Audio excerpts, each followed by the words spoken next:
Hello and welcome everyone. In my previous video, we talked about Kafka's role as a distributed event streaming platform. To help you understand Kafka, let's take a look at this real-world example of a text-to-speech system.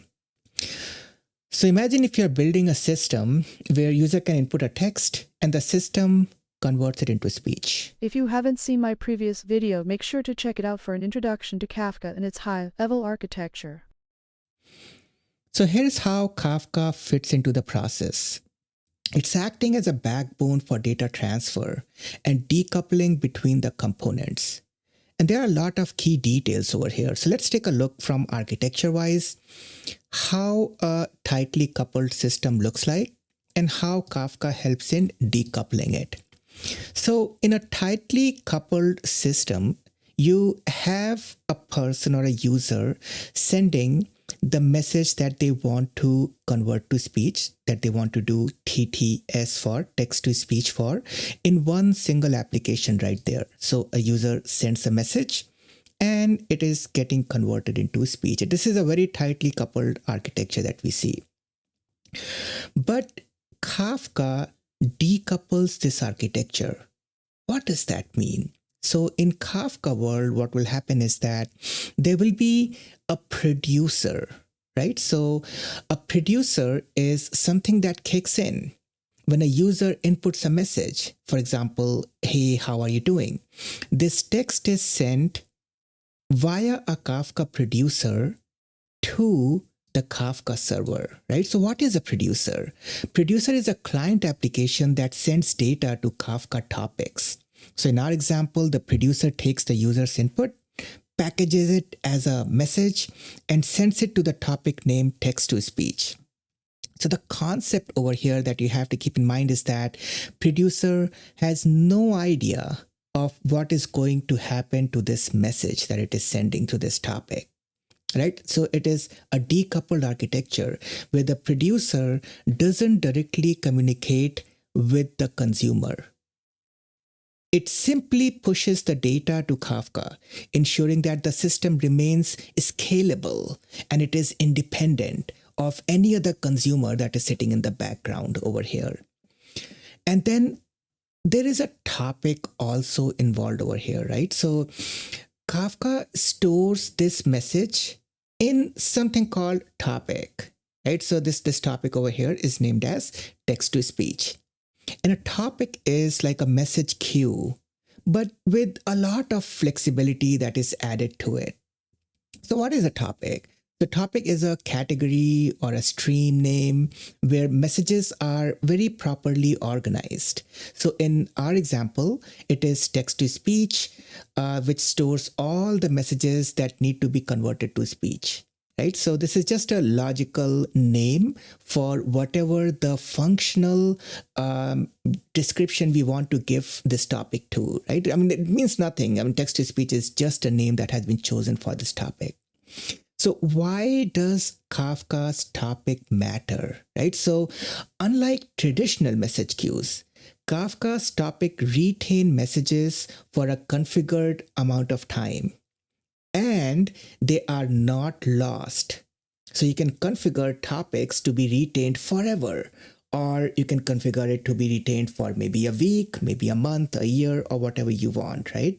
So this allows consumers to replay the messages or process them multiple times. So in a regular queue, in a regular message queue system, you do not have this flexibility. This flexibility is provided by Kafka to you. So now that the producer has sent multiple messages to the consumer, right? And let's actually simulate this. So what I'm going to do is I'm going to close this consumer over here, right? So I did Control C and I exited out of the consumer and the bottom screen. And I can still continue to send some messages. Hello, this.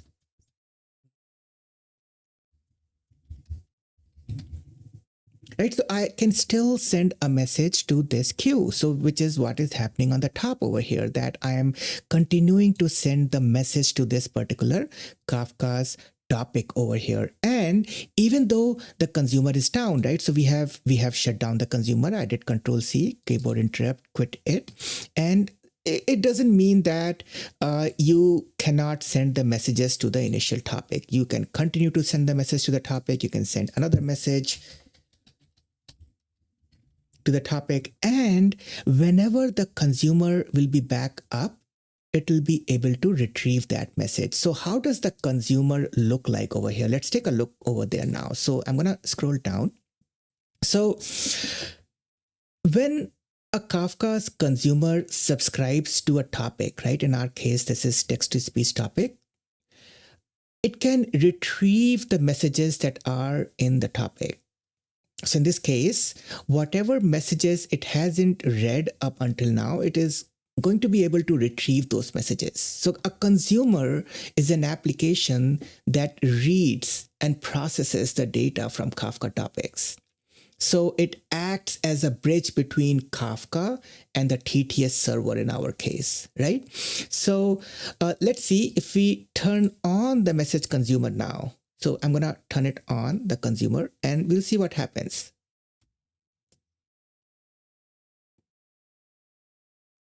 Another message. Hello, this is a message. So if you noticed, there were 2 messages in the queue, and we were able to retrieve those 2 messages. And we were able to play those messages whenever the consumer got back up. Consumer didn't need to be up at the same time when the messages were being sent. Consumer was brought back up at a later point of time.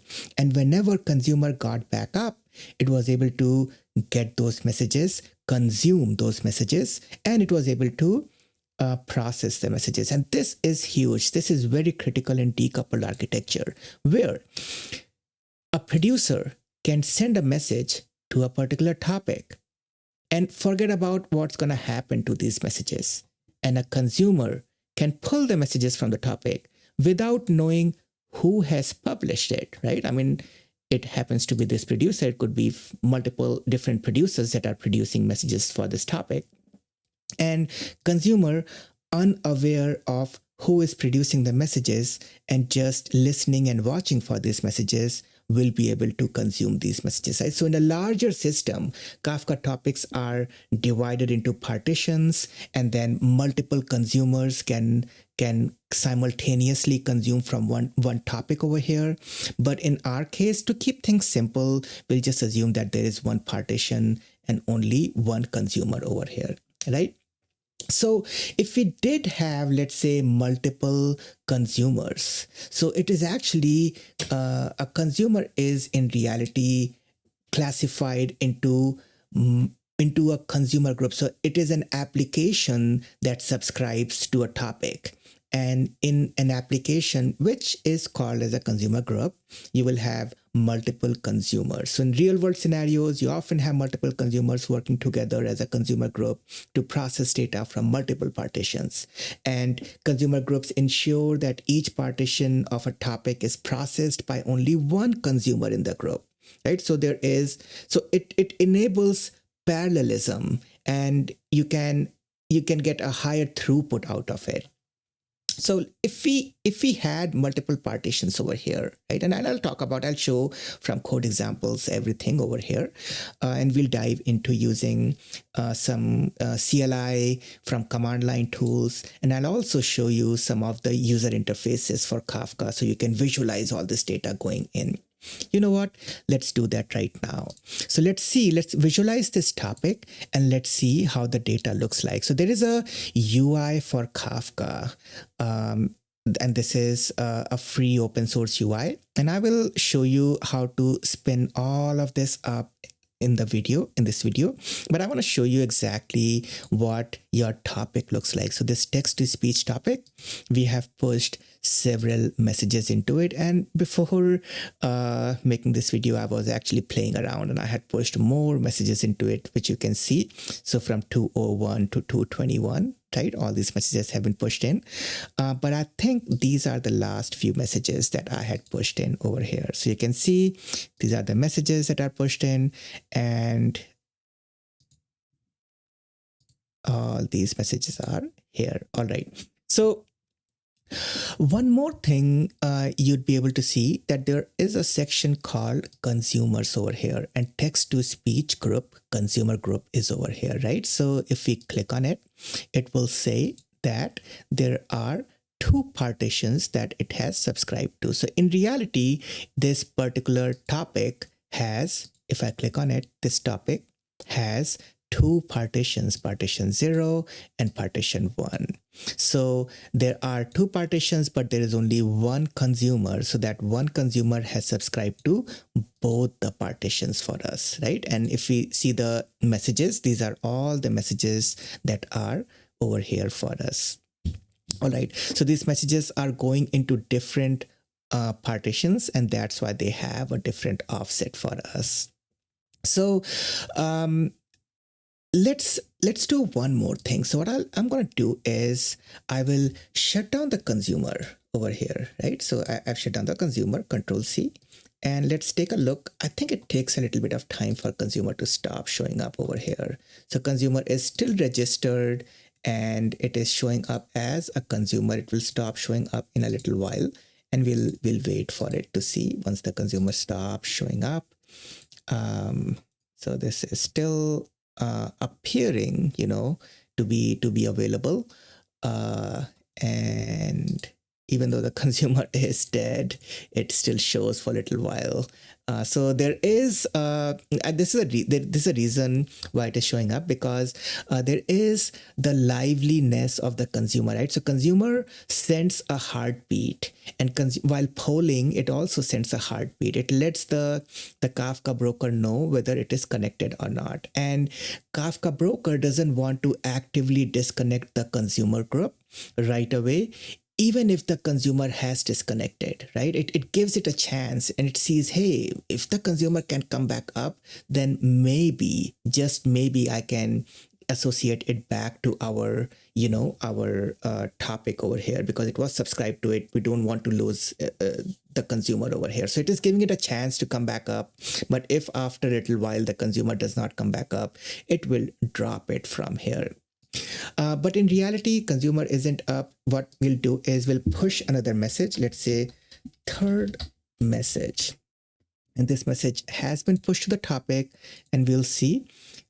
So this particular message is most likely over here. And this is the third message. All right, that is good. And if you take a look over here for consumers, this consumer now has a lag of 1, which means that there is one message that this consumer hasn't been able to read.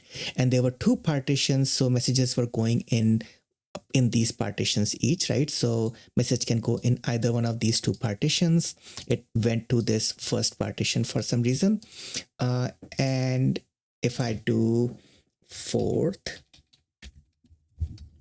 message over here, and if I refresh this, then you will see that the message went to this second partition. So there are one message each in each partition that has not been read by this consumer, right? So this text-to-speech consumer is now lagging behind. So it is now having a consumer lag of 2, meaning there are 2 messages that it hasn't read. And if I bring this consumer back up, right? So I'm going to bring this back up, which means it will connect back and it will send the heartbeat over there. So it won't be removed from there, but let's see. We'll connect it back up. Third message. Fourth message. Okay, so now that the consumer has read both the messages, you see that the consumer lag has gone over here now, right? So let's do this. I'll pull this down a little bit so that we can watch and observe this. So let's send another message. Fifth message. So it was so fast that it didn't even get the chance to update the consumer lag on the UI over here, right? So this is pretty cool. Now, knowing all this, that you have a UI where you can watch your broker, there's only one Kafka broker over here. There you can watch your topics. There is only one topic that we have created. This topic has 2 partitions. and there is a replication factor of 1 because there is only one broker. It cannot be replicated in more than one broker over here. So replication factor is 1. And you have one consumer, right? That consumer is subscribed to this particular topic, text to speech, and this topic has 2 offsets. So one topic, so 17 messages were sent to first topic and 20 messages were sent to second. Sorry, 17 messages were sent to first partition, partition ID 0, and 20 messages were sent to second partition. And the determination of this partition is being done by the producer over here because we are not sending something called keys, right? So a key is not being sent, so these messages are randomly being sent to these 2 topics. So they are most likely being sent using round robin, but it also batches the messages to increase the performance once no keys are present. And so depending on the batch size and the linger ms, it is sending a batch of messages to a partition, which is why you are seeing not the equal amount of messages in each partition, but a different number of messages in each partition. So what is an offset? So think of offset. So let me try to draw this over here. So an offset is something like, so this is your partition over here, and in your partition you can have multiple messages coming in, right? So let me take this over here. And so you have multiple messages in your partition.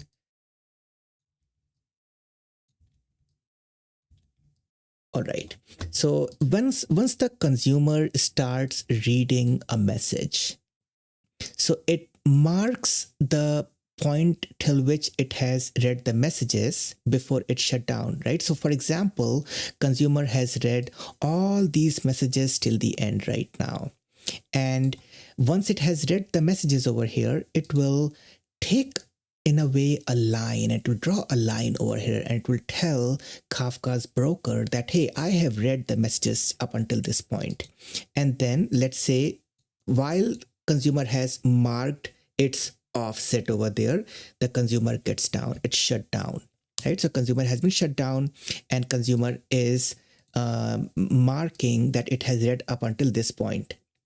So if let's say more messages have been flown into the Kafka's topic, right? So let's say after the consumer was shut down, there were a couple more messages that came in, right? So let's flow in 2 more messages over here.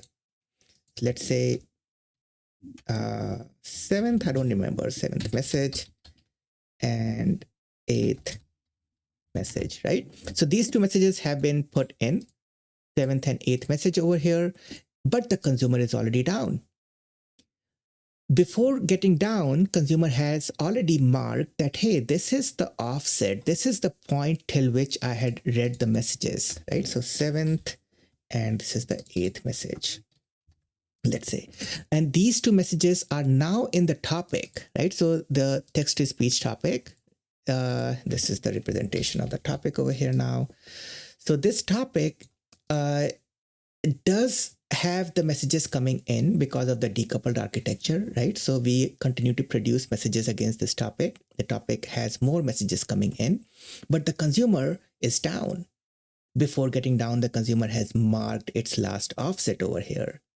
And this particular line helps consumer in determining that when it gets back up, it has to start reading after this line, right? So the offset is in a way this logical demarcation between the number of messages that it has read versus the number of messages that are remaining that it has to read. Okay, so given that, let's bring the consumer back up. Or before we bring it back up, let's take a look at how the representation of offset looks like in this UI for Kafka. So we'll go back to the topic and we will look at this text to speech topic over here. And we can see that there are messages over here, right? And let's choose one partition, only one partition we will choose, partition 0. And let's see in partition 0, did I choose it right? Oh, submit. Okay. So in partition 0, the offset, the last offset that we have is number 17 over here. And let's see if I choose partition 1, the last offset that we have is 20 over here, right? So there is a partition 20 and partition 17, which is indicative of the last messages those were read by the consumer. So let's take a look at the consumer. So text to speech consumer group, it has read the partition offset 17 and 20 over here. So even though in the topic you have more messages, right? So in the topic, if you see, there are more messages than 17 and 20. So let me do from the timestamp over here, just a second. Actually, let's push some more messages over here. So 11th message, 12th message, 13th message, and 14th message. So I pushed a bunch of messages over here. So beyond 7th and 8th, I pushed a bunch of messages over here, and let's see, because this will make it easy for us to see what's going on the Kafka UI over here. So we'll take a look at consumer offsets topic as well. This is one of the internal topics that Kafka creates. This is where consumers actually commit their offsets to. So what I was talking about, this particular line that they draw it in a way by committing it to this particular offsets table over here. So let's go back. So this consumer offsets table. But before we do that, let's take a look at what happened to the topic. So in the topic, we have messages coming in, and let's change the seek type to timestamp, and let's have the newest first over here. So let's take a look.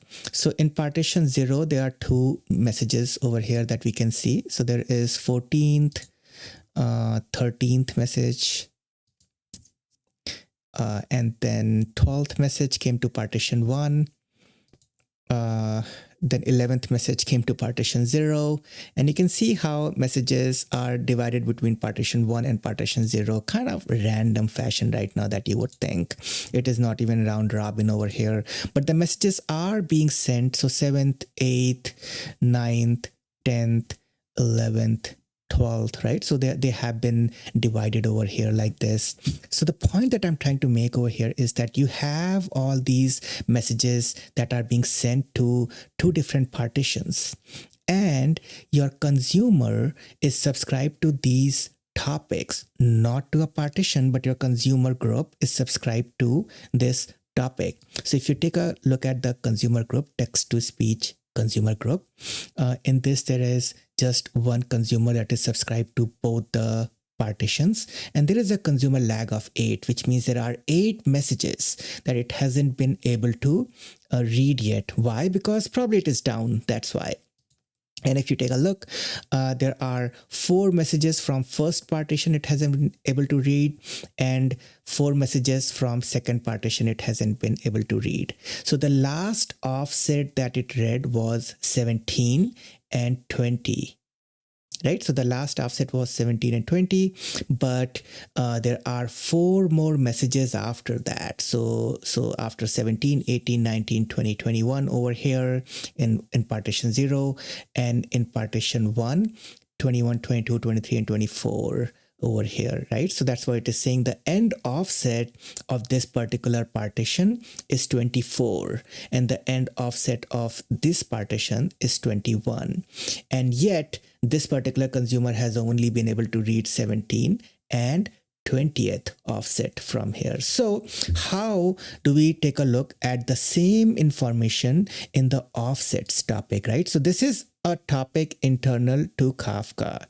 This is where all these consumers are committing their offset, right? So they are letting Kafka broker know that we have read up until this point. So let's take a look at this consumer offsets topic, and let's see what's going on over here. So if we click on this, you'll have to then go to messages over here, again sorted by timestamp, and do the newest first. So now that you have all the new messages over here, let's take a look at what was the last commit over here by this. So it says the offset 17 was the last commit from this particular text to speech group. So ignore this last one that came over here, right? Let's ignore this. The one that matters is the actual message that has the offset in it. So there is offset 17, and I'm pretty sure there will be another one for offset 20 over here, which is great. Okay, so it was able to commit both for offset 20 and was able to commit for offset 17. So both those offsets have been committed, that hey, for one partition I'm on offset 17, and for partition 0 I'm on offset 17, and for partition 1 I am on offset 20th. So this is how the consumers are letting the Kafka broker know that there are different offsets till which we have read this particular topic, right? So this particular topic, text to speech topic with text to speech group for partition 0 is standing at 17, and text to speech group which text to speech topic for partition 1 is standing at offset 20. All right. So now that all that has been done, once we bring the consumer back up, there are 8 messages in the queue that it has to read. So let's bring it up and let's see what happens. 8th message, 11th message, 13th message, 14th message, 7th message, 9th message, 10th message, 12th message. So I did this on purpose. Even though I had sent all these messages in one order, in one queue, you must have noticed that that didn't play in the same queue. Why did that happen? It's because there are 2 different partitions over here. So let's talk about partitions now. So these messages are being sent to the Kafka topic in 2 different partitions. So let's draw a simple box over here displaying the concept of partitions. Let me do that by selecting this over here. And probably not. So let's change this to some kind of dotted line. It's a logical representation. Let me move this out. And all right.